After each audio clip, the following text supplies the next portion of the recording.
नमस्कार, जय माता राम। मैं आचार्य प्रवीर हटयोगी। चलिए जानते हैं मून के शॉकिंग एंड हिडन सीक्रेट्स। क्या आपने कभी सोचा है कि दो लोगों की बुद्धि समान हो सकती है, लेकिन एक व्यक्ति छोटी सी बात पर टूट जाता है और वहीं दूसरा बड़ी कठिनाई होने के बावजूद भी मुस्कुराकर झेल लेता है? क्या इसके पीछे के कारण केवल परिस्थितियां होती हैं? बिल्कुल नहीं।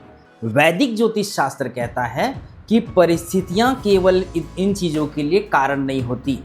इसके पीछे का मूल कारण है कि आपके जन्म कुंडली में चंद्रमा जो है आपके जन्म कुंडली में बहुत ही महत्वपूर्ण है। ये केवल आकाश में चमकने वाला एक केवल ग्रह नहीं है, क्योंकि हमारे 9 ग्रहों में चंद्रमा को ग्रह का स्थान दिया गया है। चंद्रमा केवल आकाश में चमकने वाला ग्रह नहीं, बल्कि हमारे मन, भावनाओं, स्मरण शक्ति, मानसिक शांति और पूरे जीवन का आधार है। चंद्रमा जो है वैदिक ज्योतिष में कहा गया है कि मनसो जातः चंद्रमा मन का कारक होता है। मन ही सुख और दुख का अनुभव करता है। यदि मन आपका शांत है तो जीवन की कठिनाइयां भी आपको छोटी लगती हैं, और यदि वही आपका मन अशांत है तो छोटी से छोटी कठिनाई भी आपको बहुत बड़ी लगती है और आप असहज महसूस करेंगे। यही मूल कारण है जिसके कारण से दोनों व्यक्तियों की बुद्धि समान होने के बावजूद भी उन दोनों में फर्क है। उन दोनों का मन अलग अलग हो जाता है। आप अपने 9 ग्रह, 12 राशियां सब अपने अपने साथ लेके चल रहे होते हैं। आपका शरीर अपने आप में ही ब्रह्मांड होता है।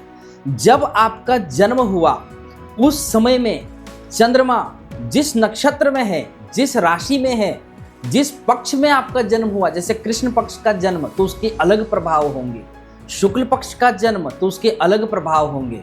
शुक्ल पक्ष में चंद्रमा अगर बहुत ही सुंदरता से दृश्यमान है, आकाश में चमक रहा, अर्थात 10वीं तिथि के उपरांत की बात, तो उसके में एक आकर्षण शक्ति रहेगा।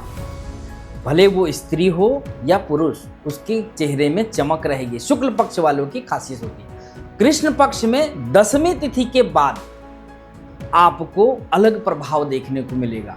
वो गंभीरता है, डीप थिंकिंग है, केवल पक्षों के आधार पर नहीं, बल्कि ये जो मैंने पक्ष आपको बताए ये चंद्रमा को अलाइन करने में आपको मदद करता है कि आप पक्ष के हिसाब से भी देख सकते हो कि आपका जन्म कृष्ण पक्ष में है या शुक्ल पक्ष में है।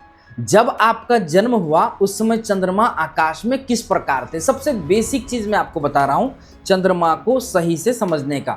जैसा चंद्रमा आकाश में दिख रहा है उसी प्रकार से आपका मन है।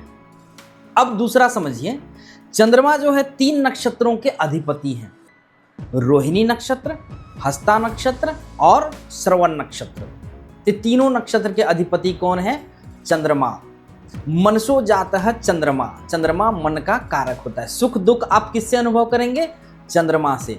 अब देखिए चंद्रमा जो है किन चीजों का कारक तत्व होता है? चंद्रमा मन, भावनाएं, मानसिक शांति, स्मरण शक्ति, माता, नींद और जल तत्व, अर्थात कि आपके शरीर में जो जल तत्व है इसका कारक कौन है? न चंद्रमा। अब इतने सारे चीजों को चंद्रमा जो है नियंत्रित करते हैं।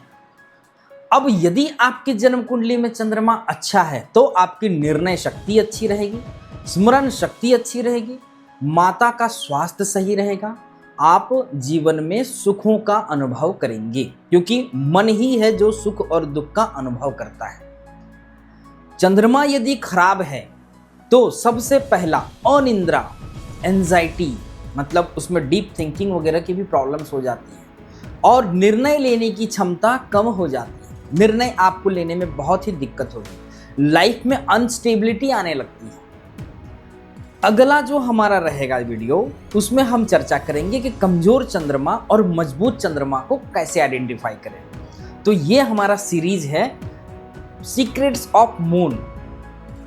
हमारे साथ में आपने बने रहना है और चंद्रमा से संबंधी सभी प्रकार के रहस्यों को जानना है, जिससे कि आप अपने जीवन में महत्वपूर्ण बदलाव ला सकें और वैदिक ज्योतिष में किस प्रकार के उपायों से चंद्रमा के संबंधी हम किन उपायों को करें कि हमारा चंद्रमा मजबूत बना रहे, मन मस्तिष्क मजबूत होना चाहिए, क्योंकि जीवन में बार बार छोटी छोटी बातों में टूट जाना अच्छी बात नहीं होती है। आपको मजबूत बन के रहना पड़ेगा। नमस्कार, जय माता रा।